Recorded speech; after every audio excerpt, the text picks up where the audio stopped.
Hello, welcome everyone. Welcome to the Cornell AAP Department of City and Regional Planning Colloquium Lecture Series. I'm Jennifer Minner. I'm the Director of Graduate Studies for City and Regional Planning, Associate Professor and Director of the Just Places Lab. I'm going to be introducing our guest speaker, Jade Doskow, and her talk and exhibition on Freshkills. First, I'd like to begin with our land acknowledgement, an important statement that gives us an opportunity to reflect on where we are. Cornell University is located on the traditional homelands of the Gayakono, the Cayuga Nation. The Gayakono are members of the Haudenosaunee Confederacy, an alliance of 6 sovereign nations with historic and contemporary presence on this land. The Confederacy precedes the establishment of Cornell University, New York State, and the United States of America. We acknowledge the painful history of Gayakono dispossession and honor the ongoing connection of Gayakono people, past and present, to these land and waters. This land acknowledgement has been reviewed and approved by the traditional Gayakono leadership. So I'd like to thank our sponsors for supporting Jade Doskow's visit and the exhibition. This includes the generous support of the Cornell Council for the Arts, Clarence S. Stein Institute for Urban and Landscape Studies, and the Department of City and Regional Planning. Thank you to the team who installed the exhibition, including Bedell Tascarino, Lambert Fernando, Melody Chen, Wyeth Augustine Marcial, and Jade herself. Thank you to Jade for sharing her artwork with us, and Heather Campanelli, who has created original compositions and soundscapes for this exhibition. So the talk and exhibition is a part of the Cornell Council of the Arts 2022 biennial. It asks, how might art activate empowering futurities under the troubling weight of climate change, global pandemic, racial trauma, political insecurity, social injustice, challenged women's and sexual rights, effaced Indigenous histories. Curated by Timothy Murray, biennial projects ponder future blends of human, animal, and material, just as they might reflect on fluid temporal movements between past, present, and future. And if you visited the amazing photographs in the Hartel Gallery now, I think you'll see these fluctuations in motion.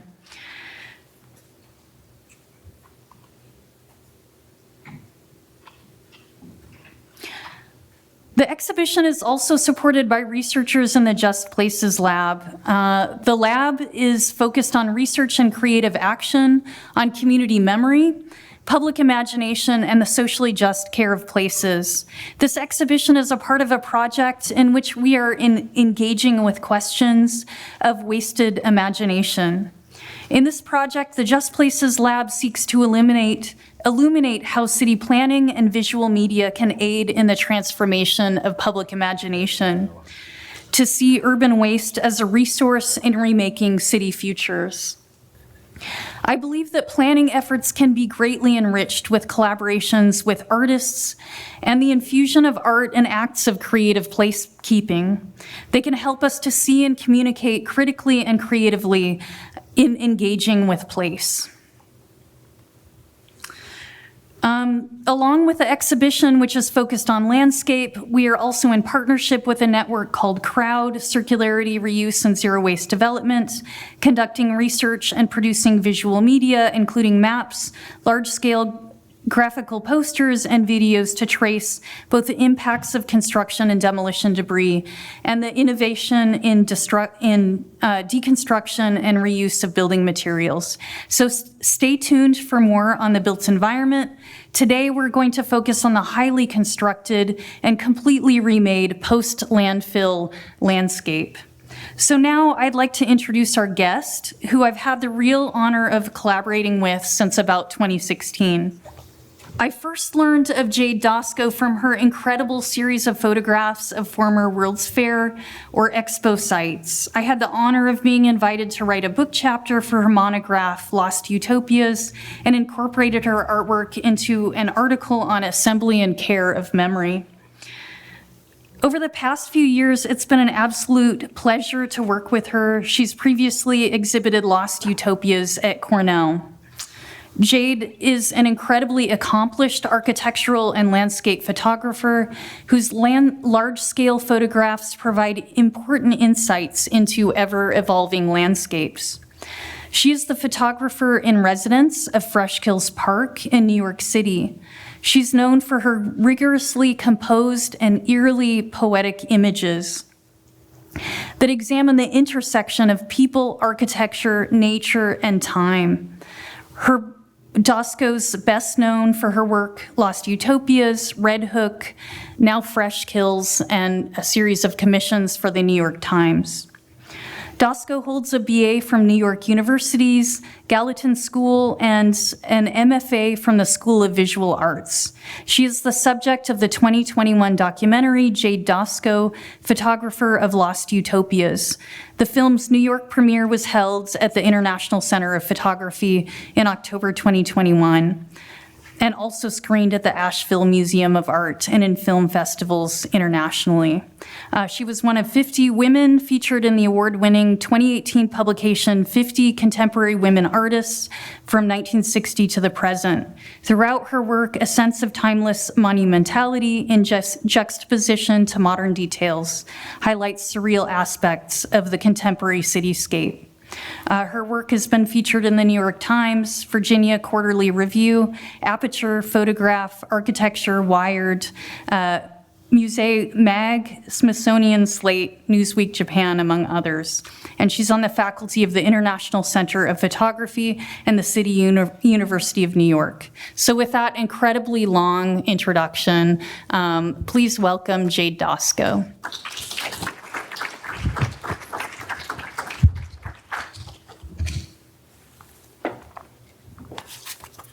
Great. Hello, everybody. And thank you so much to Jennifer Minner, Cornell University, and AAP for inviting me to share my exhibition of work, as well as this talk today. As Jennifer mentioned, we've worked together for some time looking at specifically the fringes of urban cityscapes and landscapes that are perpetually evolving and transforming.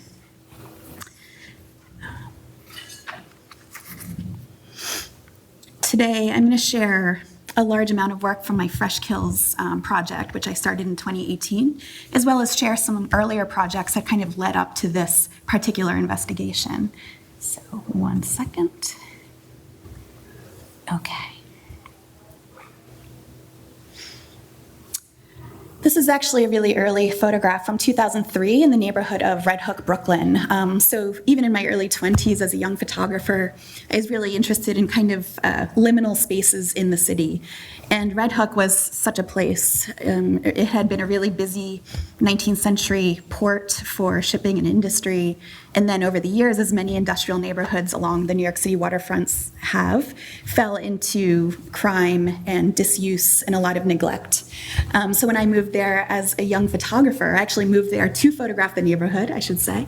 And I started looking at certain elements of this neighborhood and how they existed in this, again, this kind of liminal zone, right? So it's in the 5 boroughs, but it's not Manhattan, it's something else. So over the course of 13 years, I photographed Red Hook, often looking at vacant lots that I considered kind of urban meadows, overgrown houses such as this. And on one hand, it was abandoned, but I also thought, well, it's also now this really beautiful, verdant mini landscape unto itself. That building's no longer there, unfortunately. So after all of or I should say, while I was photographing Red Hook, I had the opportunity to travel to Spain and Portugal, just a family trip. And while we were in Sevilla, we happened to take one of these typical kind of tourist bus rides around the city, and it brought us to the site of the 1992 World's Expo. So it was a very dramatic bus ride, leaving the old city of Sevilla, crossing the Guadalquivir River, across a bridge designed by Calatrava, so essentially going from one period into the future, essentially, and then to the fair site, which was a hodgepodge. It was enormous and full of these 1990s pavilion buildings, many of them quite overgrown. This little portion on the right-hand side was a canal that you could have rented a tourist boat to ride around the site. And I thought, wow, this is so interesting that in this city, this is what they bring tourists to see, acres and acres of semi-abandoned expo land. So upon returning to New York, I was in graduate school at the time, and I decided I would take on photographing all of the World's Fair sites on the planet as my thesis project. And as you are all students, a lot of you are students, my professors and advisors said, you cannot do that, that's really crazy. But I did it. It took a little more than 2 years. I worked on the project for about 12 years, in fact. And so over the course of examining and researching these World's Fair sites, it was often, again, this kind of liminal space. These were urban sites, but there wasn't really a lot of vision or planning or budget as to how these parts of the city should function after a World's Fair closes. And of course, World's Fairs were only open to the public for maybe 6 months or 2 years at the most. So essentially, millions or billions of dollars invested in creating these mini cities and then just kind of left to whatever might happen afterward. So these are a few images from that project. So for example, this was, these were Victorian washrooms in 1876 in Philadelphia. Since then, this has actually been transformed into a Japanese garden upon the original design of the site, so I'm gonna have to make a return trip. Or in Balboa Park, San Diego from 1915. This was a prize-winning Morton Bay fig tree from the 1915 exposition. And now it's encircled by this kind of funny little fence for people to admire the tree. And of course, World's Fair has also created a lot of huge international monuments, such as Buckminster Fuller's geodesic dome in Montreal. So this is from the 1967 site.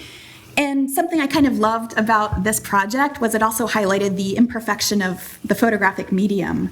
A lot of folks, photography can also be perceived as clinical or objective or factual, and it's in fact none of those things, right? I would get to these sites when I could get to them, and the sites are going to be in a certain state of reuse or non-reuse depending when I arrive.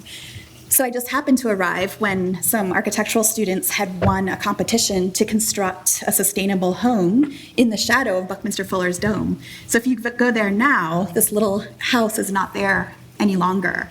So, it's kind of a fortunate thing to arrive there and see this small house kind of in the shadow of what ultimately inspired the construction of it.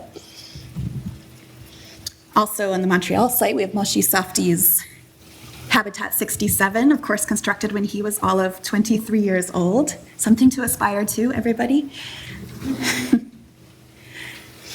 And then the 1960s were kind of the heyday of recent World's Fairs. So here we have the Science Center Arches at Night in Seattle from 1962, designed by Minoru Tamasaki. And of course, they have this wonderful mystical feeling, especially at night. And as a New Yorker, also for me, this photograph serves as an homage to One World Trade and the World Trade Center tragedy, because on the lower right, we see the original prototype for the Trade Center towers. One of the sites I've returned to frequently is the Flushing Meadows 1964 site. So here we have the New York State Pavilion, originally designed by Philip Johnson, and of course, certainly an unusual design for Johnson, very round in form, of course, carousel-like. And for years, it languished on the edge of Queens and Flushing Meadows because, again, it was this large-scale, unusual construction. And again, not in the middle of Manhattan, but on the edge of Queens. And until recently, there just wasn't the interest or funds to bring it back to its original glory. Over the past few years, the City Council of Queens has raised $6 million to make the structure structurally stable. And so now it's finally on its way to being reused again. This was in 2017. A group of volunteers raised the money and paint to paint the structure in the original bright shades of yellow and red that would have been painted in 1964. And it's funny because it doesn't do anything to actually make the building more usable, but it certainly brought attention to its plight. So those bright primary colors certainly brought more interest into resurrecting the New York State Pavilion. Often the Lost Utopia series looked at both structure but also landscape. And oftentimes cities would use the funds given to them for constructing a World's Fair to turn unused parts of the city into public parks. So this is Audubon Park in New Orleans from 1884. And the work also started to go into a more conceptual direction at times. I visited Chicago twice thinking about the 1893 Chicago Exposition. And this was one of the most well-known World's Fairs hosted in America, but not much is left. And there had been talk of preserving some of the architecture, but before anything could be preserved, an arsonist set most of the buildings ablaze. So when I visit the sites, I spend a lot of time mapping and studying maps of the original fair site and the site as it stands today.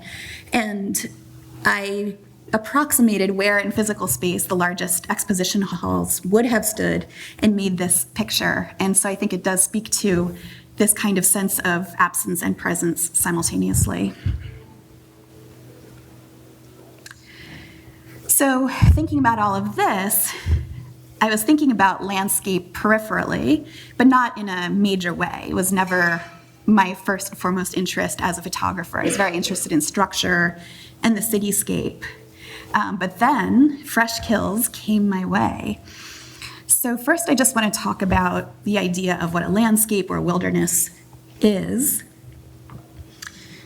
So the word landscape is actually from the Dutch word landschap, and it refers to a contained view of wilderness as organized specifically in a painting. So the idea of framing wilderness within the boundaries of a painting for us to enjoy and consume. Or wilderness tamed and subjugated. And the word wilderness often is a pretty racially biased word. It means nature that is not taken by white Europeans specifically. So these are the origins of these words. Looking back into photographic history, in the 19th century, Carleton Watkins was the most well-known of 19th century wilderness photographers. And in the 19th century, if you could make a name for yourself as a photographer, you were big news because there were not very many photographers. It was very different than today when we all are a photographer, right? So Carleton Watkins started out in New York and heard there was more to be seen and experienced on the West Coast. So he traveled over to San Francisco and over time learned skills as a photographer and ultimately became the photographer of the Western landscape. So you could kind of say that he is the reason for both the parks that were created on the West Coast and also for the gentrification that occurred on the West Coast. So he was a powerful photographer. And with his images, this is the latter half of the 19th century, he would make it a point. Now, first of all, there were no trails or parks or anything like that. So he is carrying about 1,000 pounds of photographic equipment and chemistry through the wild, through, trees and bushes and all kinds of things to make these pictures. But he's also very much making it a point to not show any kind of human presence at all. So this is an important thing to consider. This is untouched nature. And around a similar period, and everybody knew each other back in the 19th century who was looking at the landscape, of course, we have the American painter Thomas Cole looking mostly at the Hudson Valley region, but also globally. And there starts to be this new tradition of landscape painting in the Hudson River School of Painting, where we have both the majesty of nature on the left-hand side of this painting, but then tamed and subjugated nature on the right-hand side. So we see this is what it looks like, and this is what it could be. This could be yours, right, in a way. And another example of one of Thomas Cole's paintings, so we see a tree that looks like it has been clear-cut for somebody to make use of this land here. We see a small house, and then, of course, again, the majesty of nature off in the distance. So always this very specific relationship of the godliness of nature, and how we can become part of the picture. In our current age, there is the understanding that there are now destroyed landscapes and destroyed wilderness, but there can be beauty and hope in these strange, mutated environments as well. So first I'll talk for just a moment about what Freshkills is and how I became part of it. First, how many of you are familiar with what Freshkills is? Oh, good, 'cause I never know. So for those of you who are not familiar, for 53 years, Freshkills Landfill was the largest household waste dump on the planet, ultimately taking in 150 million tons of New York City garbage. Essentially, all of the garbage from the 5 boroughs went to this 2,200-acre site on Staten Island. It was originally constructed under the leadership of Robert Moses, who told locals, don't worry, this will just be temporary. And the temporary turned from 3 years to 53 years. In the late 1990s, there was talk of finally closing this blight upon Staten Island. And, in New York City, 2,200 acres is a lot of land in a land-poor city such as New York. Finally, the last barge of garbage was collected in 1996, and the site was closed to any additional household waste. The only time it was reopened was 2001, when the World Trade Center tragedy occurred. They brought all of the rubble and remains over to Freshkills to sort through everything, and FBI set up tents and things like that, and all of that follow-up work was done on the site. In 2005, there was a design competition, and there had been talk about turning the site into an enormous wilderness park of some sort, and Field Operations of Highline and Domino Park fame won this design competition. And their idea was essentially to create grasslands upon the mounds of garbage, planting native plant species that would have existed prior to colonialization of Staten Island, essentially. So that's a quick intro to what the site is. And first, I'm just going to talk about a few artists that have worked with the site specifically. So Gordon Matta Clark, who of course probably a lot of you are familiar with, traveled out to Freshkills in the 70s and had his truck demolished on the mounds of garbage. And I should add, the Department of Sanitation has had a robust arts programming since the 70s, starting with Mirla Eukelis and other pioneers. So it's kind of unusual, but New York City has this rich legacy of artists engaging directly with sanitation. Another artist who engaged with these concepts was Agnes Dennis, a land artist of the 1970s. So she planted wheat fields down on Battery Park City, which was constructed on landfill as well, to talk about circular ideas of commerce, famine, food scarcity, and other related issues. And a few photographers who I see my work as falling into line with are Robert Adams. Robert Adams has been photographing specifically the Southwest and Western United States since the 70s. And he grew up in Colorado when they were just starting to build a lot of suburban development. And he kind of watched his personal world of vast southwestern wilderness become more and more encroached upon by suburban sprawl. And his pictures are really fascinating because they're really understated. They're always in black and white. And they feel very quiet, but they're actually often quite menacing.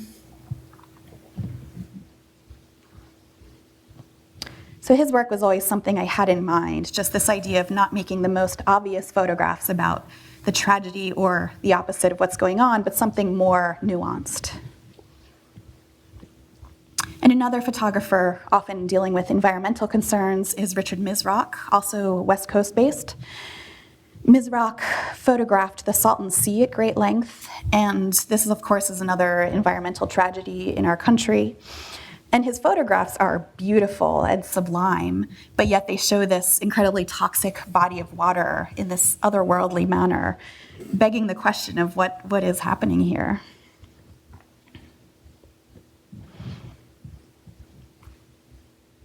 So now I'm going to share some of the work I've been creating out at Freshkills. This photograph has kind of come to represent the series ultimately. I call it the New Wilderness. And here we see an out-of-use dumpster in which a flourishing forest is seen reflected in the water that has filled the dumpster, as well as a smaller ecosystem which has actually sprung up in the interior of the dumpster.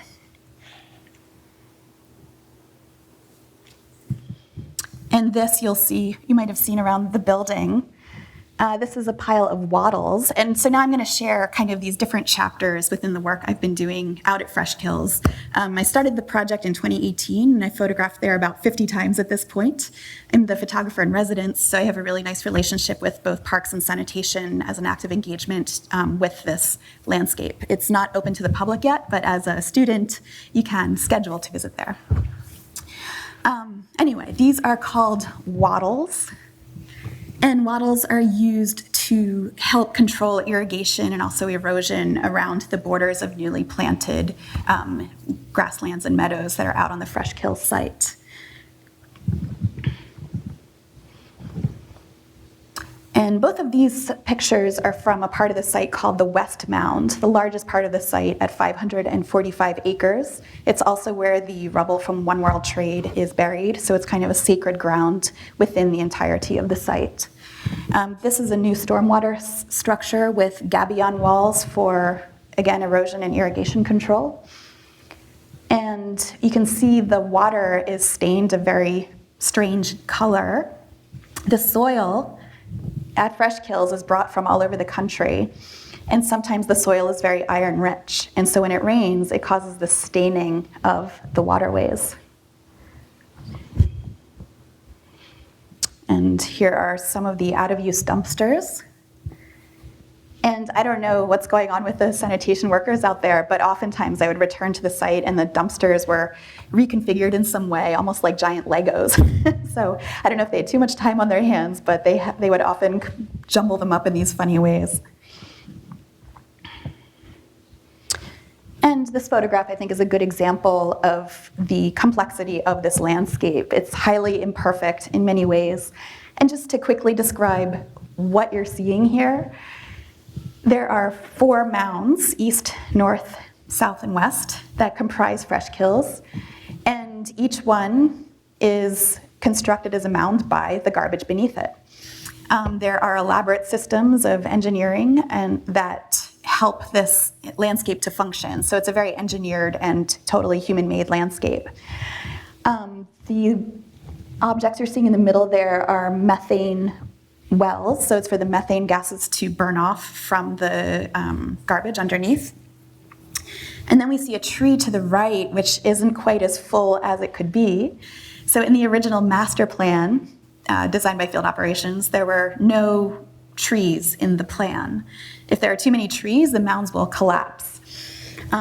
However, birds and the wind and other natural elements bring in seeds, bring in trees. And so there are this number of what I call volunteer trees that have survived, but they can only implement their root systems a certain depth because underneath the soil is a plastic barrier, and then underneath that is the garbage. So basically they can't establish root systems as deeply as in a normal, more natural environment. Another photograph showing some of the methane wells in the landscape. And another example of one of the irrigation systems at work.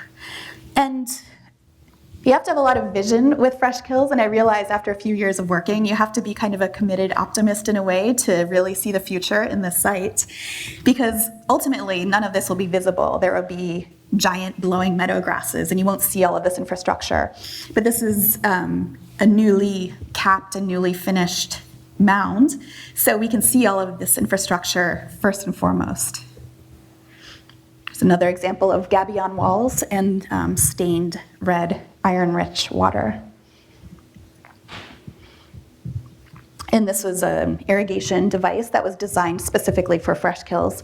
So Freshkills is the largest such landfill to park transformation on the planet. All of the infrastructure and engineering devices you see were invented by people working on Freshkills for Freshkills. So many of these apparatus you would never see anywhere else. They were designed specifically for this. And some other examples of these objects of infrastructure in the environment. And on the different mounds, there's also different designs for methane wells and other essential elements. So this was a different design of methane well that they decided to try out on the west mound. So each mound kind of has its own design and engineering apparatus going on. And another example of a newly planted grasses on the west mound, and you can see the wattle in action there at kind of the base of this slope.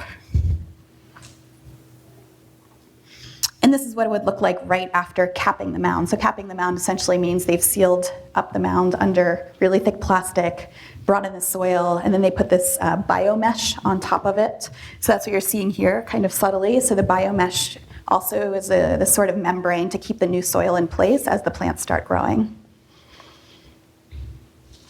And another example of this red staining. And then because it's such a huge site, I'm often just finding elements of the city being stored there. So here we can see, any of you who've been to New York recently, you know what the recycling and garbage bins look like. So here there is a whole crowd of them being stored out at Freshkills. And this is a picture of the West Mound right when they have finished capping. So I kind of think as this photograph, I call it the black landscape. It's kind of a reset in a way. So we just see the completely sealed up underneath, and then soil would be put on top of this. And we see some barrier protection materials stored in the background there. And just to give you an idea of where things are, this is, again, the middle of Staten Island. There are busy highways that wend through the site. So as you're out there on the site, there's these sounds of nature, but also sounds of the traffic constantly rumbling by. I call this one after Sarah, referencing, of course, Sarah's great metal sculptures. These are actually giant metal walls that would have separated garbage as it's brought into the site many years ago. And I've become rather, not intimate, that's a funny word, but familiar with many aspects of the site because I'm out there so much working. So for example, there's this huge pile of salt that's just kind of been left untended for a very long time. And at times it kind of felt like this glacier coming into the site. And then more recently, they covered it in black plastic. The black plastic came off, so it became this kind of unrobed abstraction. And also kind of felt like another planet, perhaps. There's also a lot of beauty to be found out at Freshkills. It has elements of the sublime, despite the fact that it is New York City's largest garbage dump, and despite the fact that it's a human-created wilderness. This picture kind of gives you an idea of where the city is in relation to the site. So here we see this beautiful meadow in late August, and then the city skyline, if you can see it, is off in the distance there.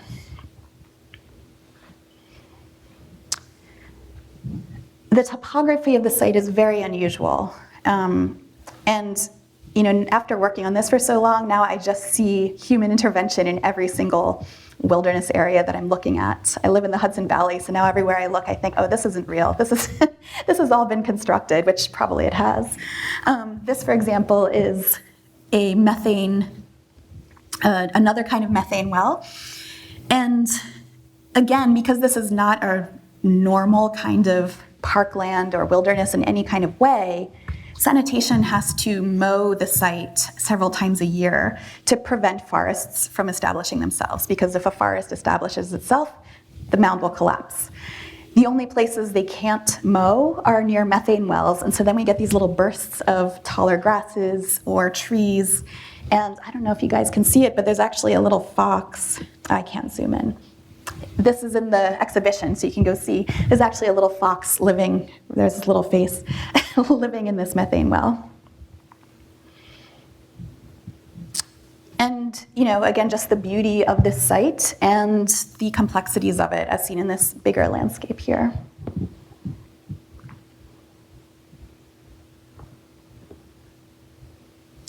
And light upon the landscape is one of the core essential ways to think about landscape in photography. If there's not beautiful light cascading across what's in front of you, you can't make a good picture. So oftentimes I would just study the colors, the nuance of the landscape.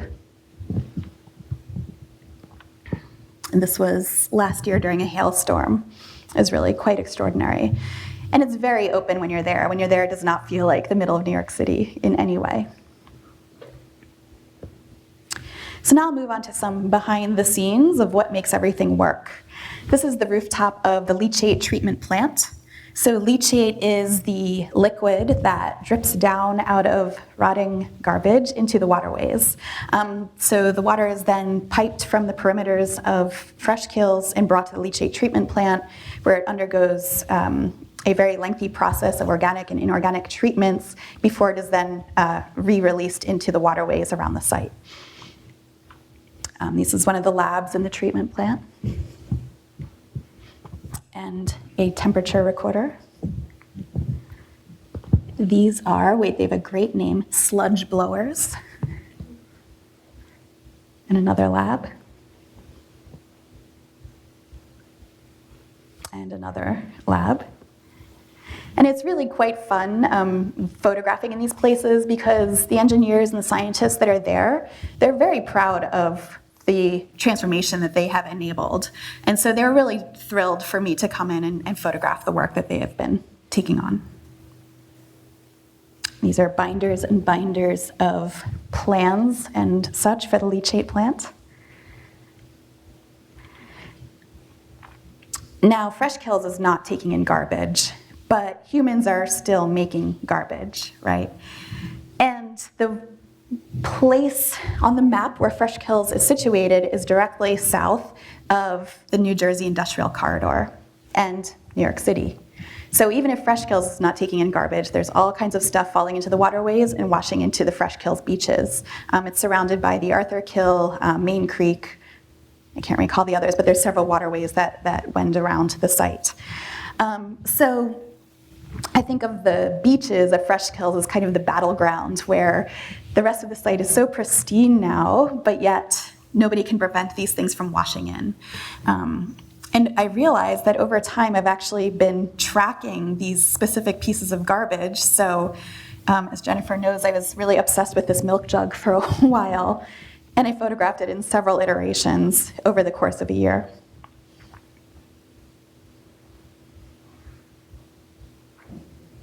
And this is, I think it's not Dove, well, some kind of detergent. So this was, I think, in February, and then this was 5 months later. It was still on the beach. And then some of the other detritus that has washed in. And there are groups of volunteers that often are cleaning up the beaches, so it is in much better shape now. But again, all of these things just keep washing in, and there's no preventing that, unfortunately.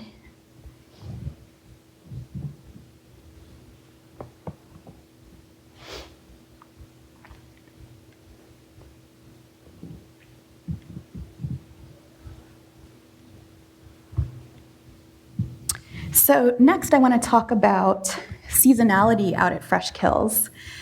This is in prime summer when much of the site is just huge and kind of glorious, especially in the, again, I love thinking about liminal spaces.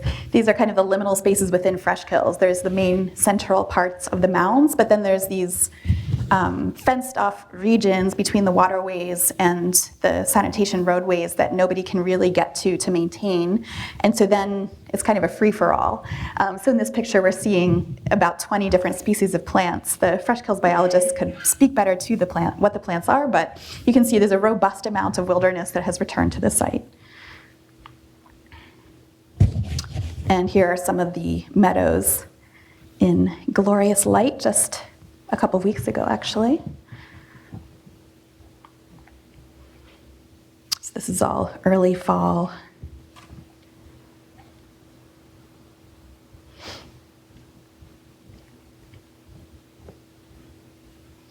And there are many species of rare grassland birds not found in any other places on the East Coast that have made Freshkills their homes. And here we can see the mowing process. So half of the site here is mowed, and then we see the full grasses on the right-hand side. And some springtime blooms. And winter. Winter is fascinating out at Freshkills. It's really wonderful to be there when the grasses are blowing and all of the plant life is kind of in its fullest form. But again, they have to mow to make sure these forests don't establish themselves. And in winter is when you can really see the landforms of the site. It could almost pass for a natural place prior to winter. And it's actually very complicated to try to show the bulge of one of these mounds, photographically speaking. So it took me about a year just to figure out on a technical level, how can I show this exact form? So finally I was able to figure it out. And this is a picture of the North Mound at winter, so you can really kind of see this bulbous, shapely form of the mound itself and imagine what is under there. And here, I call this photograph volunteer trees. So we see a few of these trees that have been able to survive.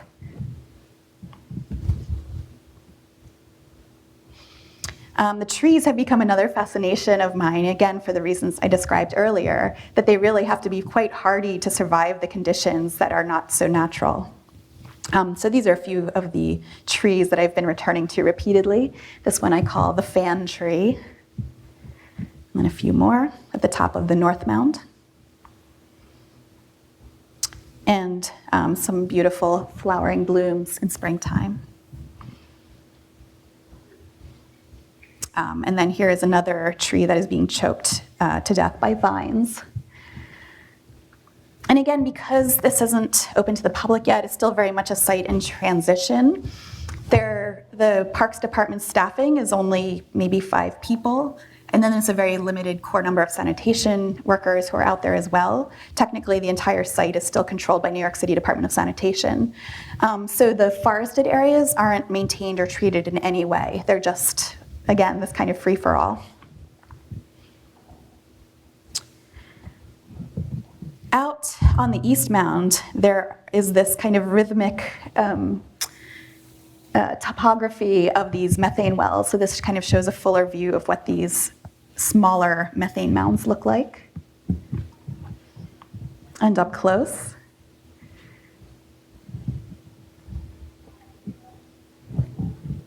And these, again, are this idea of examining the landforms of the site photographically. And they often feel like earthworks or some kind of created sculpture. And in a sense, they are sculptures created by sanitation.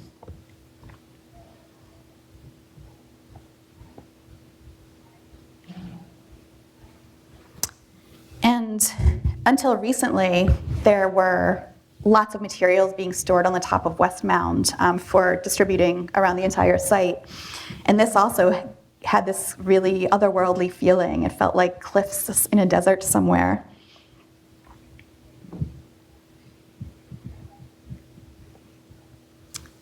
And then more recently, I've been working with black and white as well to further accentuate the landforms and graphic nature of these places. So here's another view of the East Mound, really showing the steepness of the mound and the way the vegetation establishes itself. This is a picture of a wattle that is dissolving into the landscape. So the wattles are used again to kind of delineate newly planted areas. And then over time, they're made out of organic materials other than the black mesh, which holds it together. And over time, they kind of melt into the landscape and become one with these newly planted meadowlands. And this kind of magnificent crate also melting into the landscape in a way. And then I've just been getting closer, more intimate with the textures that comprise Freshkills, which are often a mixture of the mowed grasses and feathers and natural materials from birds and mammals. Here are some bones from a mammal. So I'm going to finish with some pictures showing the process behind the scenes. When I first started this work, I was really fixated on getting all of my data and content correct. So every time I would shoot, I would meet with the Freshkills staff and say, okay, tell me what I'm looking at, tell me what I'm looking at. So I have lots of printouts with notes all over them saying, what is this? Where am I? This is a picture of the camera out on site. And I'm shooting film and digital. I'm shooting large format film, so I'm going through a lot of Kodak film. Not so great for the environment, but once the boxes are used, I have another artist friend who uses the boxes for her own projects, so fortunately everything gets to be used. That's me out photographing wattles. And so when I work on a large format view camera, the image is actually inverted. In a regular camera, you have a mirror in there that flips the image the right side way. So I'm always composing under a dark cloth, looking at the world upside down. That's one of the negatives.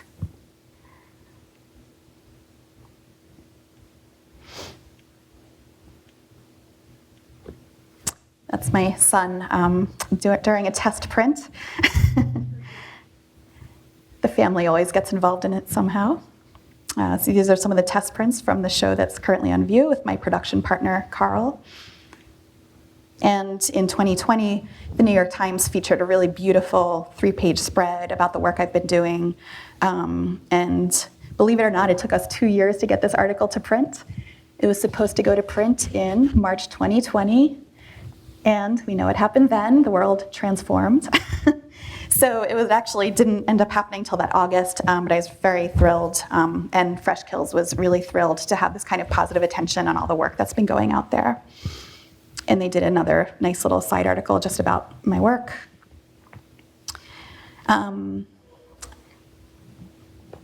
So lastly,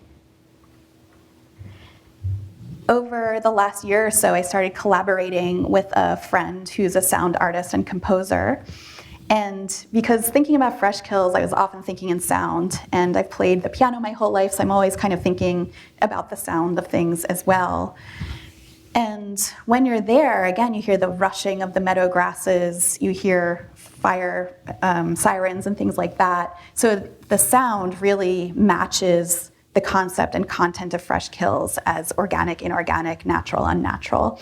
So I'm going to show you a short trailer showing some of the work we've been doing together, and you can hear the full 20-minute piece in the gallery, as well as an additional 20-minute soundscape that you can experience walking around the gallery.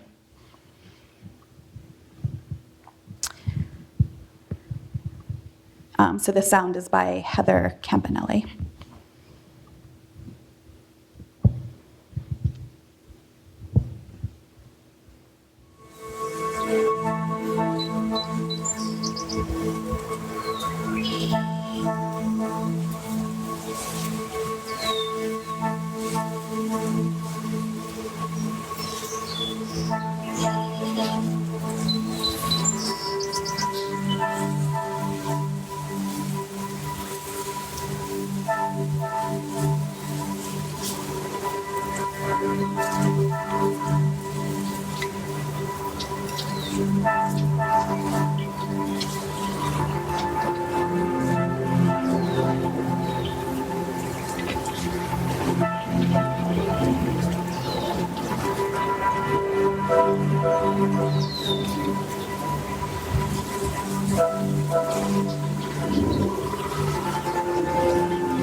So just a little trailer for you all, and again, the full thing can be experienced in the gallery.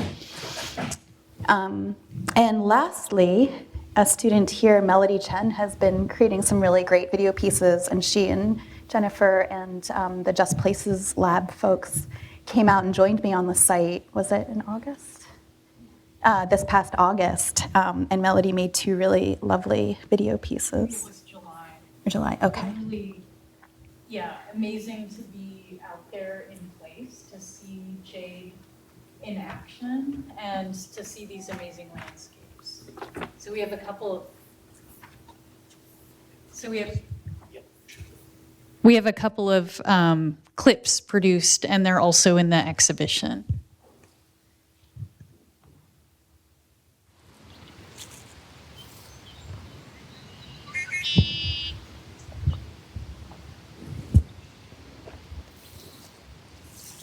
Ooh, it's lovely out, actually. Oh. Oh. Is that a cloud or is that some infrastructure right there? Oh, that's a methane pipe.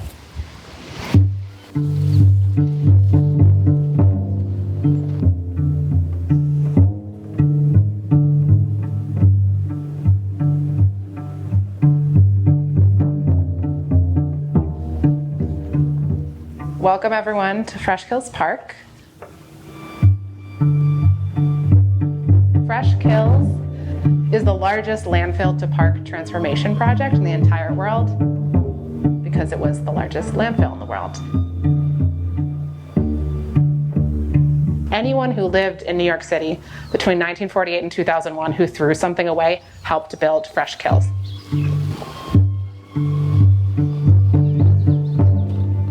There are in total about 150 million tons of garbage interred here. When we're walking today, it's going to look like we're walking in a natural area, and we are, but we're also walking in what we call the human-created natural landscape. All of the elevation that we're going to be on is garbage, covered with a landfill cap. The soil was brought in. The only thing we planted here was the grass. Everything else, including the birds, trees, and mammals, came on their own.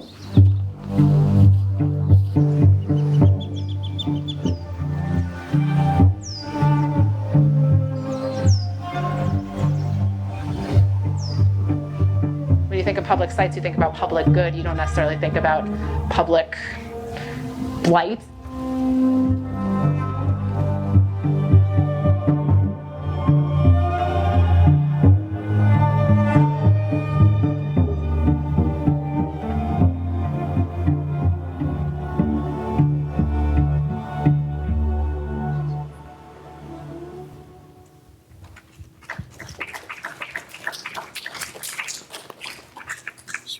Wait into the other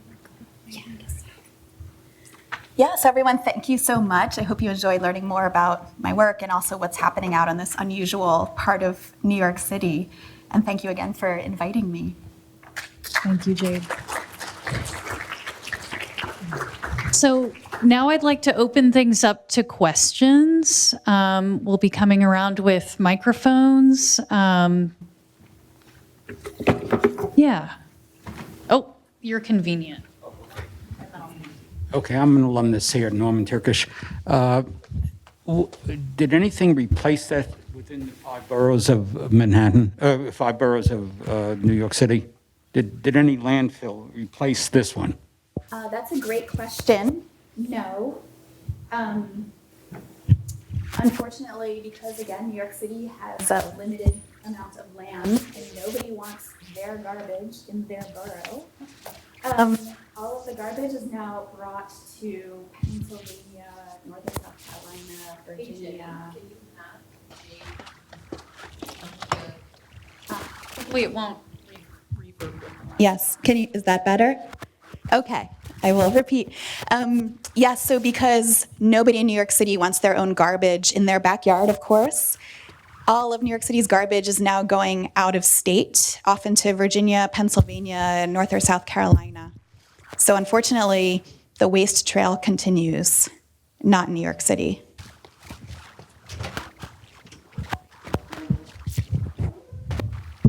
Hello. Hi, Jade. I'm up here. I think, am I good? Okay. Hi. Thank you so much for the talk today. It's amazing. My name's Gianni. Professor Minner introduced me to your work about like 4 years ago. And a lot of the references that you had have been really important art historical references for me, as well as being a fan of yours. So thank you so much. I have 2 questions. I can ask them both. They're short, and then we can see how much time. But I was wondering, retrospectively, when you're talking about the sacred land of the World Trade Centers buried on the west side of the park, I was really curious about your considerations as the photographer and a New Yorker when making those photos, specifically in reference to the kind of quiet menacingness and the hidden power behind your images and other references you have. And looking forward, I was wondering the kind of next mutation, the next transition of the park when people are able to use it, and how your project is going to interface with that, and what your thoughts are looking to when the park is open. Sure. Let me go over here. Those are 2 great questions. And like many New Yorkers, I witnessed the World Trade Towers falling. I was biking to work. I was on the Williamsburg Bridge, and I watched them fall before my eyes. And so, like so many, I have a very personal feeling about that. And the West Mound, where the One World Trade materials are, is probably not going to open until much later than even the rest of the site because of that consideration.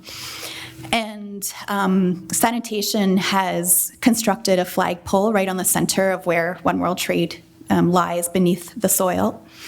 And so over the years, I've been repeatedly photographing that flag in the middle of this kind of half-finished meadowland. So that's how I've been kind of paying homage to what is there. In the sound and video piece for Heather's final composition called Cornell, there are a few moments that are really poignant and powerful within the music. And so if you watch it and listen to it, I inserted a black and white photograph of that flag in there. So it's been certainly a consideration continually as I'm working out there.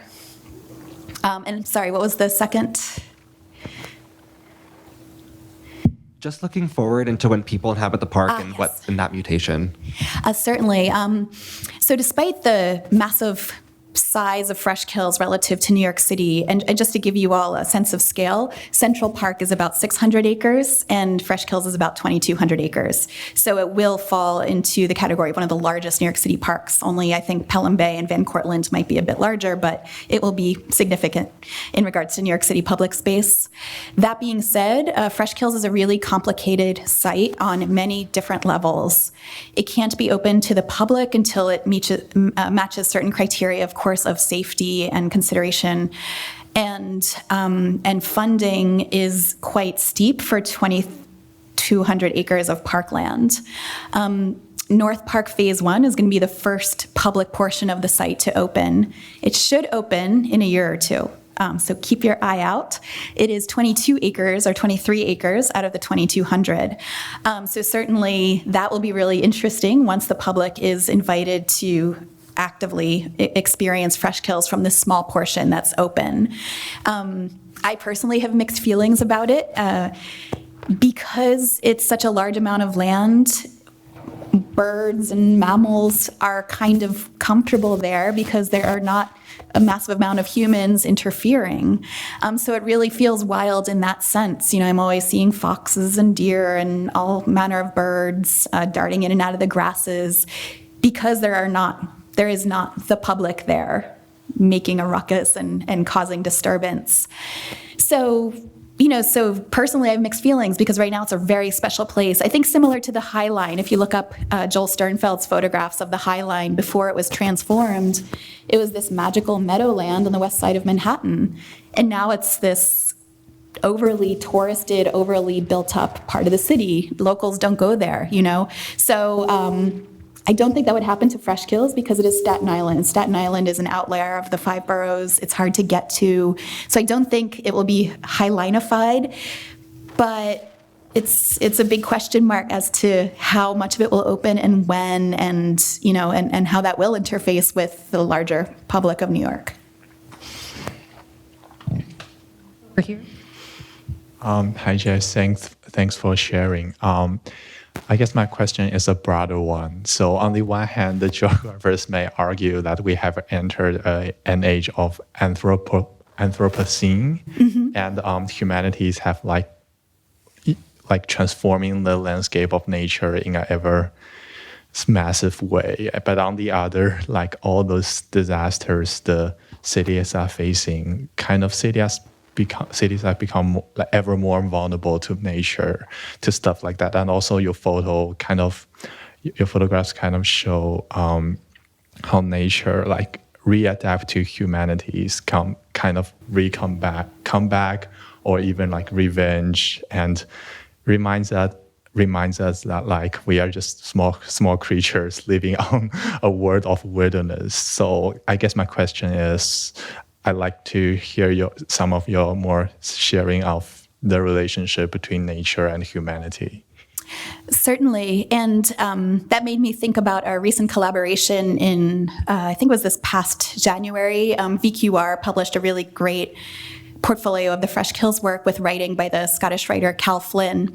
And she has a really wonderful book that came out last year called Islands of Abandonment, Nature Rebounding in the Post-Human Landscape. And she visits, she actually didn't visit Freshkills, but she visited buffer zones or demilitarized zones between nations, such as between South and North Korea, Chernobyl, of course, Paterson, New Jersey, and looked at how nature adapts very readily, really, to places that we kind of discard. And certainly that's the case with Freshkills. There were no deer in Staten Island until very recently. They swim over from New Jersey. Isn't that funny? And because, they see these huge amount of meadowland, and I mean, why wouldn't you want to make that your home, right? So I think indeed nature, there's a lot of pessimism about the rapid destruction of every aspect of humanity and our environments right now, certainly. But I really do think a place like Freshkills offers a glimmer of hope and optimism. Does it enhance biodiversity in the same way as a real nature reserve? Probably not, but I think it's about us reframing our entire concept of what is a pest versus what is just an animal, right? I mean, the pests are really the animals that have learned to deal with us the best and adapt more quickly to cities, right? So I think it's all a reframing of how we perceive what wilderness is right now. It can't be looked at in the same way as 20 or 30 or 40 years ago, even. I have a follow-up question, actually, to what Gianni asked and how you responded on the interaction of humans and once the park opens. So 2 questions. One is there an intention from the authorities or the government that's managing Freshkills to maintain the wilderness, or is there an objective to get people there? And second is there any sort of thoughts on, how you can allocate it as a man-made natural reserve kind of thing and sort of protect it and give it a protection regulation on it so that it just grows and evolves? And I guess it'll be fascinating to see those pictures 100 years later with much more natural life on it. Yes, great question. And I wish I could live to be 100 years in the future to see that. If any of you can invent something to make that happen, please do. Sorry, what was the first part of your question? The first part was if the authorities that are managing it, they have the intent to get people there, or they have the intent to maintain the wilderness. Because like you said, that in 1 year, some portion is going to be accessible to public. Mm-hmm. The ultimate goal, and if you look at the 2005 master plan, it's very ambitious and has cinemas and kiosks, horseback riding, skiing, and cycling all around the Freshkills site. That's very ambitious, and the transformation is happening so incrementally that I think the bigger picture is, yes, get New Yorkers to enjoy this huge green space. But then the reality is the financial burden of transforming such a site is so big and so cumbersome and so depends on the powers that be in New York City, who is the mayor, who are the powers that be in Staten Island, to steer it all in the right direction. So it's really, there could be more of the site open in 10 years. There could be more of the site open in 100 years. I don't know. Sorry, and what was the second part? Just that if there's any intent to sort of call it or protect it by giving it that title of a reserve, or something that Africa does it really well. They have these natural reserves, but then a very few amount of people are actually sort of allowed in for tourism and eco-lodges and all of that, but it still maintains the wilderness. Yeah, I love that description of a protected human-made landscape. I think that's wonderful. So maybe we all need to invent that new classification to protect a new kind of place, right? Which it really is. I also like to just imagine a few thousand years in the future, if there are some future humans, they might find these and think they are sacred mounds, and they might find a hot dog from the 70s and think this was a sacred object, So.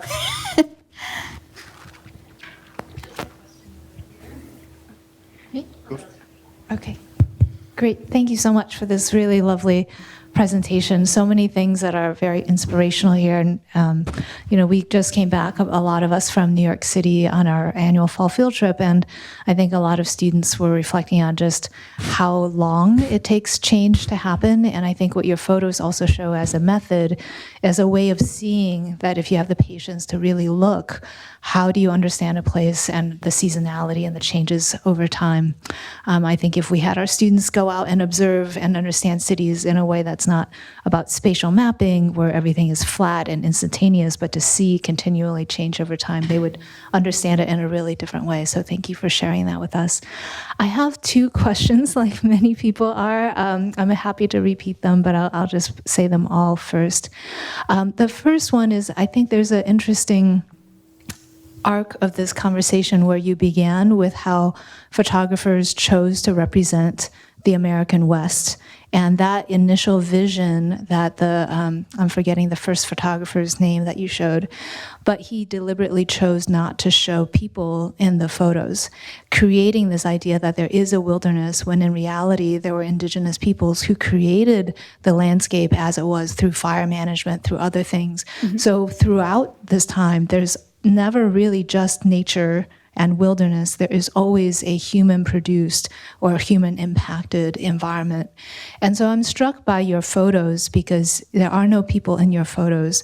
And even looking at Melody's documentary, that's where we first began to see photos and see other voices.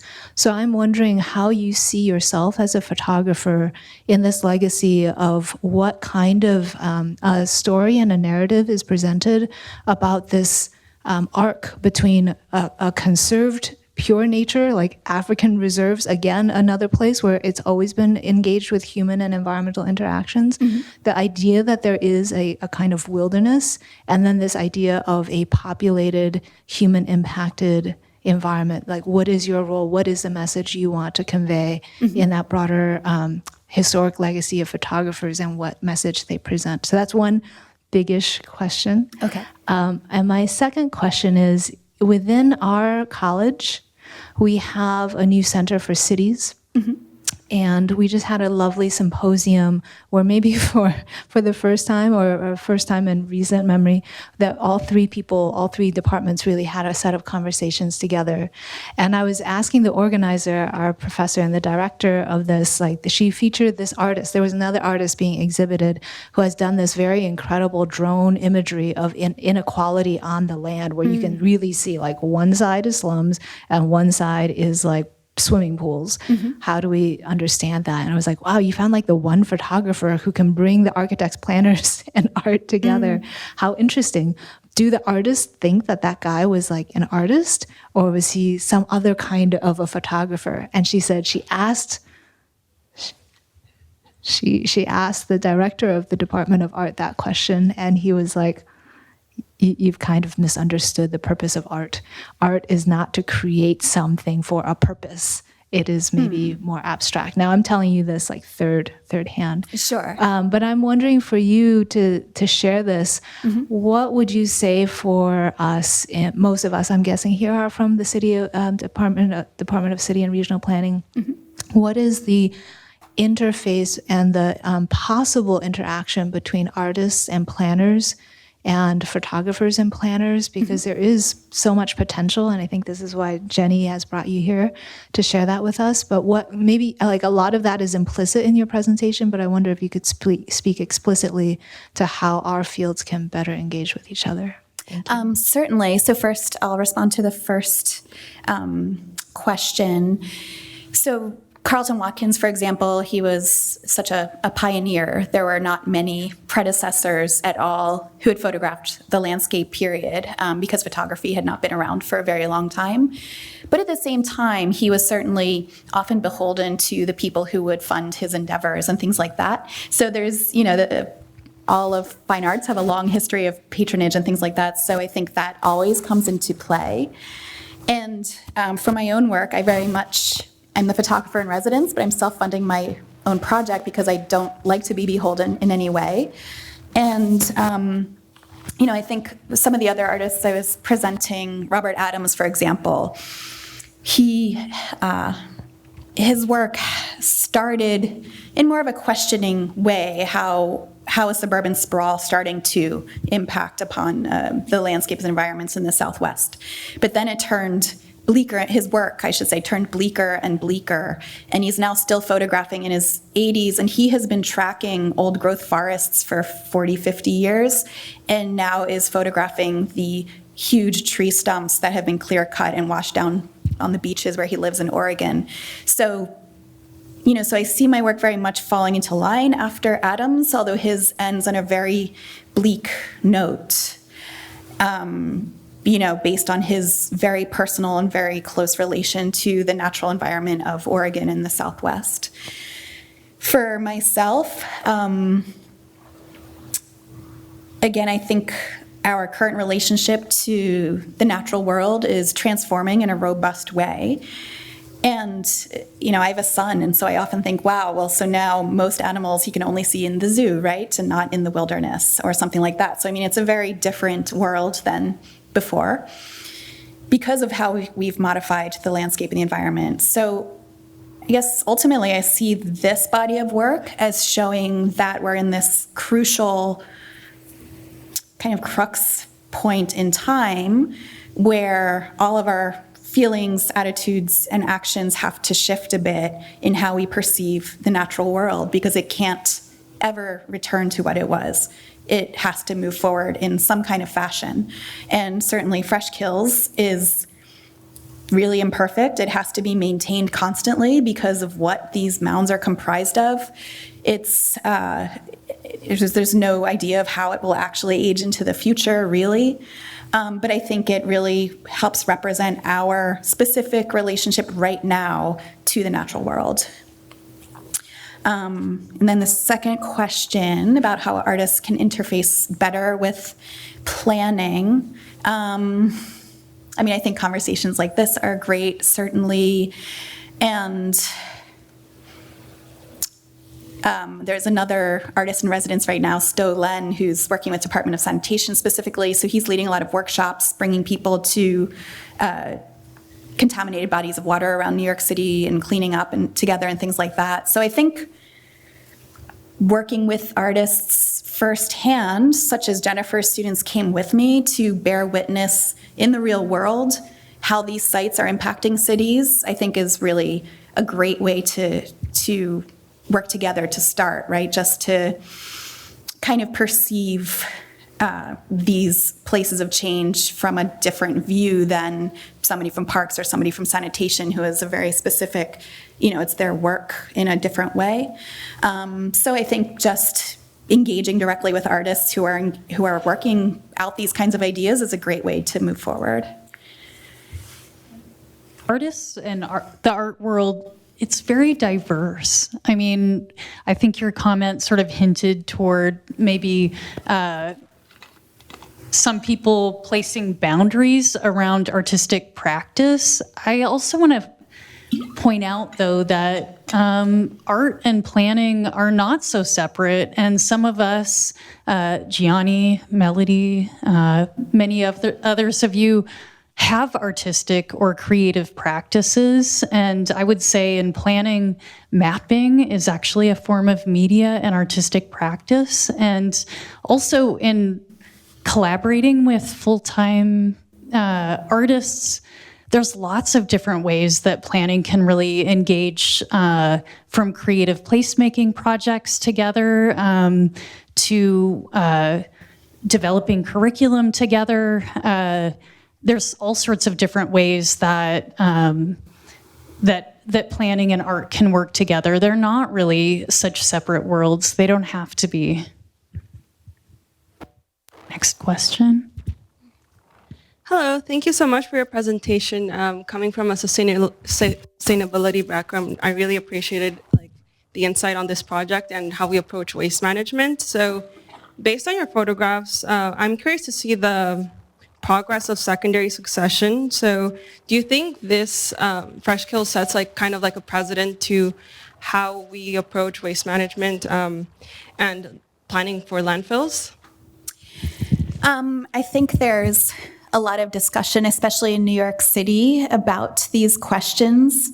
I don't know that there is a direct answer yet, again, especially as now New York City's garbage is being taken out of the city, so is now using transportation and a lot of money and resources that way. New York, unfortunately, is not, it's so vast and so filthy at this point. Love my city, but it is.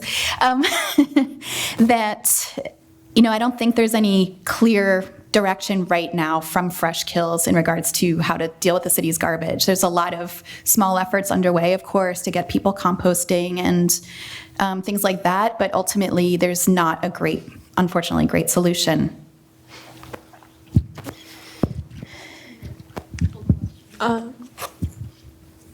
First, thank you so much for your presentation. I wanted to ask regarding, I love the reincorporation of the natural world and the future visitors to the park coming from a public health background, though I'm thinking about the health risks of both having the natural habitat as well as humans come back onto what was a former landfill, or is still a landfill deep beneath the surface. I know you talked about the leachate treatment plant. I think though that's more oriented towards water discharge and when water's exiting the site. But so wondering about what remediation efforts are taking place to kind of clean the soil and the water so that it's safer both for the natural world as well as humans, if there are any ongoing projects with that. And also if there are any studies looking to see how the potential toxins on the site are impacting the natural habitat that has come and inhabited the space. Certainly.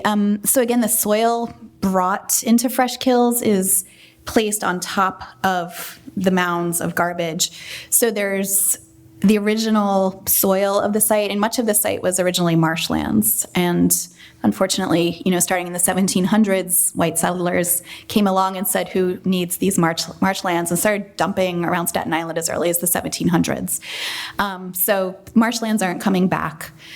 And the original soil is far beneath, as well as those original marshes, of course, are gone. So the soil itself that's brought in doesn't have any kind of trace of garbage and there's no toxic materials in the site. So really, because the site closed to more garbage in 1996, they have been kind of filtering out the methane gases and the leachate for quite some time now. So any area that's going to be public is going to have gone through many years of processes to make it safe for the public, which is why the only public portion in the near future is 23 acres. Once it finally opens, it will have gone through many, many levels of working directly with the EPA to make sure it is completely safe for the public. Hi, thank you so much for your presentation. It definitely feels like a culmination of my own personal academic journey. I'm currently a PhD student here in the City Regional Planning Program, but I initially studied environmental engineering to learn how to manage and design landfills. Then I went into landscape architecture to learn how to reclaim landscapes, and now I'm a planner to learn how to get more people to parks and get increased access to green space. Sounds like we need you at Freshkills. Maybe. I will be looking for a job in the next 4 years. But I did sense a little bit of dissonance as you were talking about the project and the process, in the sense that the concept of wilderness, right, is a human construct. You know, there aren't landscapes that aren't, you know, touched by humans. And so Freshkills is also a human-constructed landscape, and, you know, there's this tension, I think, in the conversation of, like, do we let people on it? But it's like Freshkills would not exist without people. Even our garbage to the restoration process itself, that involves many different designers and scientists and horticulturists. And so I guess how do you reckon with that? This idea of we want nature to thrive and survive, but humans are a part of nature. We are what caused Freshkills, but we're also the part of reclaiming Freshkills. So I guess how do you see that tension either playing out in your work, and I guess personally also as, you know, a local, just kind of, yeah, how do you reconcile that? I feel like I kind of try to make that the point of a lot of the pictures. Even something like this, where we see this wattle kind of melting into the earth, or those odd undulations in the landscape. So while I do try to find this odd sublime beauty, I really try to make that overlap the point of a lot of the work, because I think that is what's most fascinating. And when you look at other park projects or landfill to park projects, there's not really so much investigation into the engineering and science and all of that. So it's so crucial to this place. So that is kind of where I try to land with a lot of the work. Hi, great project. I'm also an artist, and the projects that I do, I feel I'm often doing in order to understand something better, and often that understanding is kind of nonlinear, not obvious, and finds its own way. So I was wondering how your understanding has changed as you've gone through this project. Certainly. This was a really challenging project to begin for those reasons. And my own first personal experience with Freshkills was I was teaching a class with the School of Visual Arts on unusual green spaces in the city to photograph. And I'd heard about Freshkills and then reached out to parks, and they said, sure, come visit us with your students. So we went there, and as soon as I stepped out of the van, I was just kind of flabbergasted at what a beautiful and sublime landscape it was. So, of course, as an artist, I'm not trying to create a documentary narrative specifically. And so it took me a few years to kind of figure that out. And I think at the end of the day, I feel that there's some essential truth to human nature in Freshkills that I'm trying to express through the photographs. Can I ask a question? Yeah? Okay. Thank you so much. These photographs are just amazing. You know, at one point you said that it was technically difficult to photograph the mound, and that it took you a year. And so I'm very curious, what was difficult? What happened? I mean, the nitty-gritty of the process. Sure. It's a little hard to describe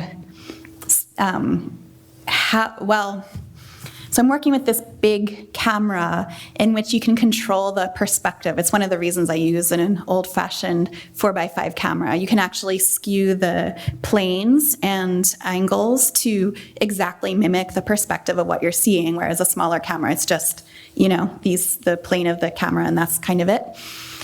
And to actually show some of these landforms required just literally many hours walking around the site with the camera to see, well, where do I stand? And this landform presents itself to me, photographically speaking, visually. And so because it's such a huge site, there's no, you know, there are people who come visit the site sometimes for bird watching or something, and you go to certain places to see this or that. the view of the city, for example, but the topography is much more complex, and so it really required just spending a lot of time trekking around the site with my equipment, because even a 5-degree change from how I'm standing with my camera can change how you're seeing that undulation in the topography. So it just took a lot of hours of understanding what I was seeing and what distance to approach it from and that kind of thing.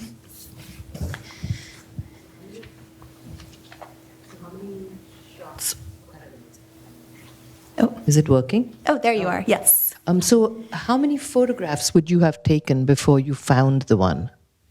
So with the big camera, Very at the few. most, I'm making 20 pictures in a day. Yeah. So I might spend 6-7 hours and I'm making 20 pictures. So it was really more of a time thing. It was really more developing my own personal relation to many aspects of the site over time to really understand how it all Comes together. interacts together.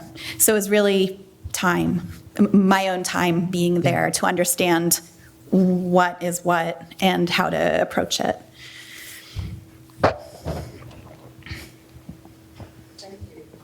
Sure. I have no idea what's happening with these things. Somebody else asked the question about the relationship between art and planning, and I thought Jenny gave a fantastic answer.